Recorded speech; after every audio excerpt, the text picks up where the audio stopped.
Hey church family, Jamy and Brittany Comeaux here. We just wanted to say that we miss you all dearly. We miss seeing your faces at worship on Sundays, at Mother's Day out on a daily basis. Yes. You are truly an extension of our family, and we miss you. But in these times of quarantine and isolation, we also wanted to take the time to encourage you in ways that we have found blessing through this time of isolation. Yes, and I think that one of the ways that we found the most blessing is through our relationships with our family and with our community. You know, God really did create us to want relationship with Him and with those around us. And so that makes it not the easiest to be in a forced isolation like this. But a beautiful thing that comes out of it is that we do get to be more intentional with the way that we interact with our children and with our spouses and with our neighbors and our community and the small businesses. We have to be intentional and creative in the ways that we can relate to them. You know, we may pick up the phone and call people or even write a letter, things that we wouldn't normally do. We're putting encouraging signs on our windows for people that walk by. Yes, we're getting to love on the community in new ways that we were not doing before, for sure. No, not at all, yeah. I know another way that I've been blessed through this moment of isolation is through my prayer life. I'm reminded of the verse in Philippians chapter 4, verse 6.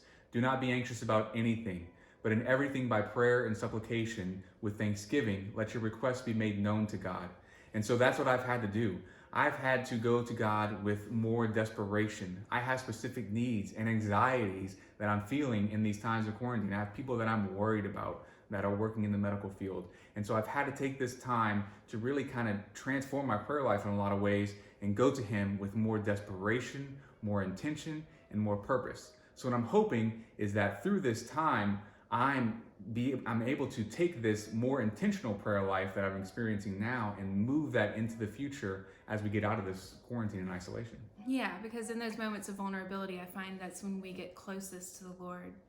And you know, speaking on the anxieties that we are feeling in this time, I think one of the biggest cures for anxiety is just rest. You know, God created us to rest and to have that Sabbath moment with Him.